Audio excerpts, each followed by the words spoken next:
Mereka bergerak mengikutinya, mendekat satu di belakangnya, satu di sampingnya, begitu terkoordinasi, hingga semuanya terlihat sangat jelas. Ini bukan kebetulan. Rowan masih berusia 8 tahun, benar-benar sendirian dan sedang dikuntit oleh beberapa pengguna mana tingkat tinggi di jalan kota. Jantungnya berdebar sangat kencang, pikirannya mulai kacau balau. Yang harus dia lakukan hanyalah sampai ke markas, harus sampai ke sana. Pintu masuknya sudah dekat. Dia hanya perlu, dan kemudian dia mendengar suara yang tak asing di telinganya. Black datang melesat dengan cepat. Pria ini bergerak dengan kecepatan yang sama sekali tidak masuk akal. Melesat melewati daratan seolah hukum fisika hanyalah sebuah saran balaka baginya. Dia menyambar Rowan tanpa memperlambat langkahnya, melompat dari tanah dan tiba-tiba mereka sudah berada di atap. Lalu, atap berikutnya dan berikutnya lagi. Orang-orang di bawah terus membuntuti mereka, karena tentu saja mereka pasti akan melakukannya. Jadi Black menambahkan kecepatannya dan berteriak kepada Rowan, melawan angin agar berpegang erat dan yang paling penting, jangan sampai menjatuhkan satu koin pun, karena mereka harus makan malam dengan koin ini. Rowan tidak menjawab. Black melirik ke bawah dan menduga akan melihat anak yang ketakutan setengah mati. Sebaliknya, tatapan Rowan terlihat kosong dan menerawang jauh. Black mengira dia mematung karena ketakutan. Membawanya kembali ke tempat penampungan, menurunkannya dan menenangkannya. Kau sudah aman, tidak apa-apa, masuklah ke dalam. Rowan berjalan masuk. Black mengawasinya sedikit bingung, tapi Rowan sama sekali tidak mematung karena ketakutan. Otaknya baru saja meledak karena takjub. Seluruh aksi kejar-kejaran saat dilempar ke udara, melihat pergerakan kekuatan penuh yang Black lakukan telah memberinya sesuatu yang sangat berharga. Untuk pertama kalinya, dia bisa melihat dengan jelas bagaimana mana mengalir di dalam tubuh saat manusia itu bergerak. Bukan sekedar teori, secara visual dia melihatnya terjadi secara langsung. Bagaimana yang padat meloncat ke kaki sebelum melompat, bagaimana membanjiri lengan saat kekuatan dibutuhkan, dan berapa banyak ledakan presisi yang dibutuhkan untuk melompati celah atap. Dia menghitungnya, dia merekam setiap detailnya, jadi sekarang sendirian dan aman di dalam. Dia memutuskan untuk menguji, apakah dia benar-benar memahami apa yang dilihatnya. Dia menarik napas, menyerap mana dari udara, mulai menyedarkan ke seluruh tubuhnya, merasakan kemana mana itu mengalir secara alami dan kemana mana itu menolak. Lalu dia mulai memadatkannya, menariknya dengan kuat, menyiapkannya dan kawan. Bocah kecil ini seharusnya belum mencoba semua ini, tapi inilah yang membuktikan bahwa dia memang benar-benar luar biasa. Jadi, sekarang karena jagoan kita sudah menguasai dasarnya, sangat masuk akal jika dia sangat gatal ingin mencobanya. Namun sebelum dia bisa melakukan apapun, semua anak pengemis lainnya mulai berdatangan kembali ke penampungan. Sama sekali kita tidak tahu mengapa mereka dipanggil kembali. Senior Rowan muncul dan pada dasarnya menyuruh semua orang untuk tenang. Tidak ada yang serius, hanya ada pemimpin zona yang sedang melakukan inspeksi. Pergilah, tunggu di kamar kalian, dan jangan berisik. Tapi ada satu pengecualian, Rowan. Secara khusus mereka menyuruhnya mengemas barang-barangnya, karena dia akan dipindahkan. Jadi, bocah kecil yang pendiam ini mengikuti seniornya, melewati penampungan, berjalan beberapa langkah di belakangnya seperti biasanya. Saat tiba-tiba seniornya berhenti untuk mengobrol secara pribadi dengan pria besar itu, Rowan terlalu jauh untuk mendengar apapun. Tapi kemudian dia mendapat ide bagaimana jika dia memfokuskan mananya ke telinganya. Jadi dia mencobanya dan boom, ternyata benar-benar berhasil.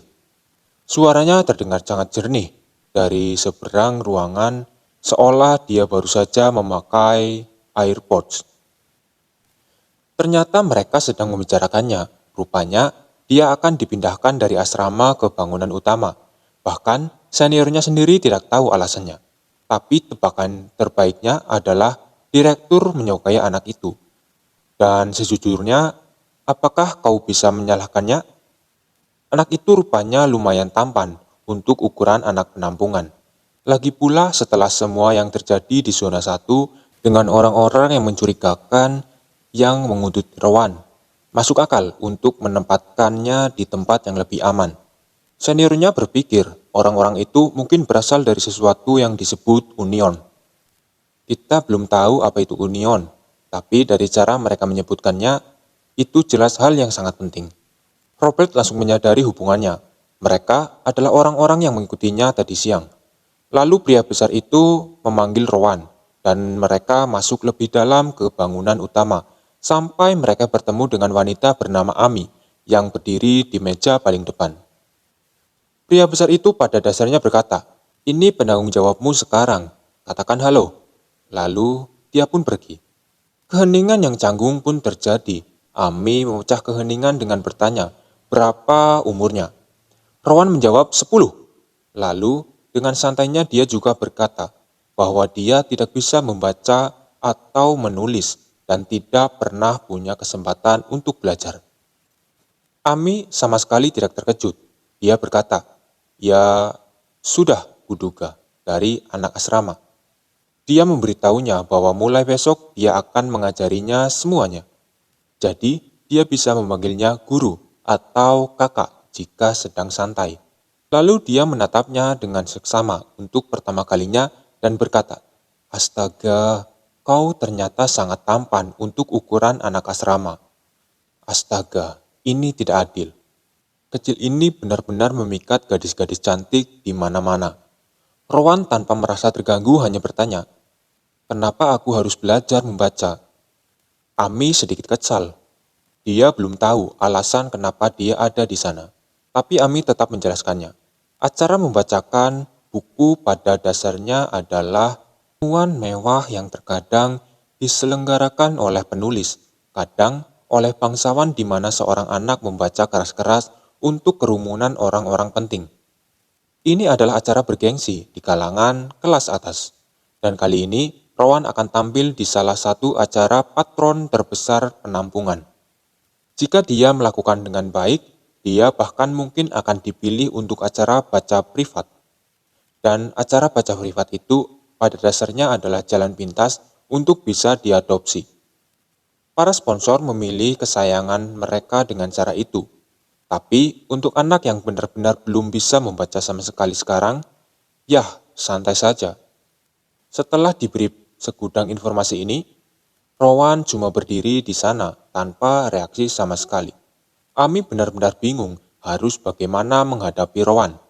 Tapi dia tetap mengelus pelan kepala anak itu dan menyuruhnya mengikutinya. Dia menunjukkan kamar baru dan memperkenalkannya pada anak-anak lain. Lalu saat dia pergi, Rowan mulai membereskan barangnya ke lemari pribadinya sendiri. Sesuatu yang belum pernah dia miliki seumur hidupnya, tepat saat itu salah satu anak laki-laki menghampiri dengan tatapan seolah baru saja melihat keajaiban. Dia benar-benar kaget. Cowok ini berasal dari asrama biasa, tapi juga merasa takjub. Dia memperkenalkan diri sebagai Theo dan mulai menyebutkan nama yang lain. Gadis berambut pirang itu adalah Noah, anak di tengah itu Hayden, dan gadis pendiam di sebelah sana itu Lily. Theo memberinya ucapan selamat datang. Tak ada perundungan di sini. Tidak perlu lagi mengemis di jalanan. Anak-anak di kamar ini mengurus perpustakaan, merapikan buku, membantu tamu, dan menjaga semuanya tetap berjalan. Dan sekarang setelah Rowan menjadi bagian dari kelompok ini, mereka benar-benar senang menyambutnya. Malamnya, Rowan berbaring di tempat tidur, dan pikirannya tidak bisa berhenti berputar. Dia terus memikirkan tentang buku, tentang bagaimana semua yang ingin diketahui orang mungkin ada di dalam buku. Dia memikirkan Pauline yang selalu bilang buku adalah hadiah terbaik untuk anak yang penuh rasa ingin tahu. Hanya dengan memikirkannya saja, hatinya dipenuhi dengan rasa syukur yang dalam dan sunyi. Beralih ke perpustakaan zona 1, Rowan terus berlatih membaca tanpa henti, dan Ami menyuruhnya membawa semua buku yang dia baca hari itu. Dia menaruh tumpukan buku yang tebal di atas meja, dan Ami mulai mencatat semua judulnya. Lalu dia berhenti dan menyadari setiap buku di daftar ini adalah dongeng. Dia menyuruhnya pindah ke zona 2, bagian dewasa. Memujinya dengan tulus karena dia belajar dengan sangat cepat. Rowan sangat bersemangat. Zona 2 buku dewasa. Dia hampir setengah berlari ke sana. Dia mulai melihat rak dan jujur saja, setiap buku terlihat menarik. Dia ingin langsung membacanya semua. Tapi ada satu judul yang membuatnya terpaku. Kelahiran Kerajaan Grafton dan Union. The Union. Dia pernah mendengar kata itu sebelumnya dari orang-orang dewasa yang berbisik-bisik. Dia membukanya dan hal pertama yang dia lihat adalah peta benua itu. Ternyata wilayah bernama Grafton memenangkan perang besar di masa lalu. Dan setelah itu seluruh dunia ditata ulang. Satu kerajaan, 6 wilayah dengan pemerintahannya sendiri. Lalu untuk memastikan tidak ada lagi peperangan, sang raja membentuk organisasi yang disebut Union. Union ini sudah berjalan lebih dari 200 tahun. Penjaga perdamaian yang konon katanya adalah pihak baik, jadi sekarang Rowan bingung. Kalau Union pihak baik, kenapa Black lari dari mereka seolah nyawanya terancam? Teori pertamanya, mungkin Union menindak tegas pengemis dan Black takut terkena masalah. Tapi itu juga tidak masuk akal, karena Black punya hubungan yang sangat normal dengan pengawas setempat. Teori itu gugur. Lalu, pikirannya yang lebih kelam muncul. Bagaimana kalau tempat penampungan ini dan Union sebenarnya tidak akur? Dan dia juga penasaran, kenapa tempat penampungan ini merahasiakan kejadian hari itu.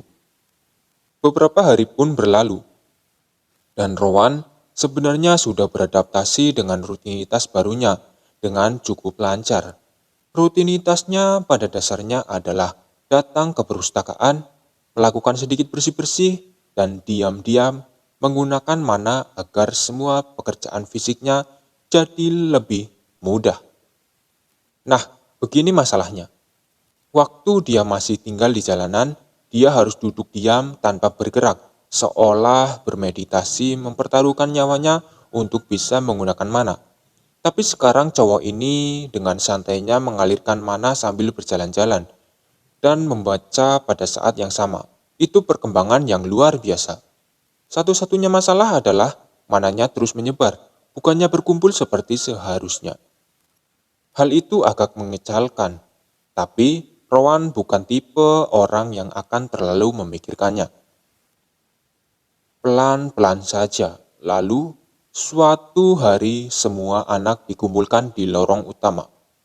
Wakil direktur dan Ami berdiri di depan dan tanpa basa-basi, wakil direktur mulai membaca nama-nama untuk acara membaca berikutnya. Theo, Lily, dan Noah sepenuhnya terpilih. Keren, tapi ketika dia sampai di nama Rowan, dia sejenak terdiam karena jujur saja, anak ini baru saja menyelesaikan bagian dongeng. Jadi menaruhnya di depan tamu-tamu penting terasa agak berlebihan. Tapi saat dia menatapnya dan berpikir, baiklah, ya, anak laki-laki ini benar-benar terlalu tampan untuk dibiarkan di belakang. Wajahnya saja sudah cukup membuat acara ini terlihat lebih menarik. Jadi alih-alih menyuruhnya membaca, dia menyuruh Rowan untuk mengamati saja kali ini. Rasakan suasananya, pelajari situasinya. Anak yang tidak terpilih sama sekali sekarang menatap Rowan dengan sinis, menggerutu betapa tidak adilnya anak yang baru datang, baru selesai membaca dongeng, bisa terpilih cuma karena modal tampang. Saat hari acara tiba, Rowan muncul dengan pakaian bagusnya, dan seisi ruangan tak bisa melepas pandangan darinya. Theo langsung memberinya pujian, Rowan membalas pujiannya, lalu Ami mengantarnya ke tempat duduknya. Setelah semua orang duduk, terdengar ketukan pintu dari para tamu VIP mulai berdatangan. Lalu salah satu tamu itu tiba-tiba menghentikan langkahnya. Wanita itu mengenalinya. Wanita itu pernah melihat Rowan sebelumnya waktu dia masih mengemis kedinginan di jalanan. Bahkan saat itu pun dia sudah sangat terpesona melihat betapa menawannya anak pengemis itu. Rowan juga mengenalinya dan tanpa membuang waktu, langsung berterima kasih atas uang yang dia berikan waktu itu. Namanya Caroline, dan dia sudah menjadi penggemar nomor satunya, bahkan sebelum melangkah masuk. Dia langsung bercerita dengan antusias kepada wakil direktur. Terus mengoceh tentang bagaimana dia melihat bocah tampan ini di persimpangan musim dingin lalu, dan sekarang dia ada di sini. Terlihat jauh lebih memukau. Dan ketika wakil direktur dengan santainya menyebut kalau Rowan juga baru saja belajar membaca, Caroline makin kegirangan. Dia memaksa agar Rowan membacakan sesuatu hari ini. Saat itu juga wakil direktur mencoba menjelaskan kalau dia cuma di sana untuk mengamati. Caroline terlihat sangat kecewa. Tapi karena melihat para tamu makin antusias, wakil direktur akhirnya menyerah dan menyuruh Rowan membaca bab terakhir. Apa yang terjadi selanjutnya? Tak ada seorang pun yang menduganya. Begitu Rowan membuka mulutnya, seisi ruangan menjadi hening. Suaranya punya ritme yang khas, lembut, hangat, dan seakan menghipnotis para wanita yang ada di depannya. Para wanita yang hadir langsung terbuai, mata yang mulai berkaca-kaca, bibir yang mulai tergigit, dan jantung yang berdebar sedikit lebih kencang dari biasanya. Saat dia selesai membaca bagiannya, ruangan sontak dibanjiri dengan pujian. Semua kata-kata manis yang bisa kau bayangkan dilontarkan para wanita itu kepada Rowan.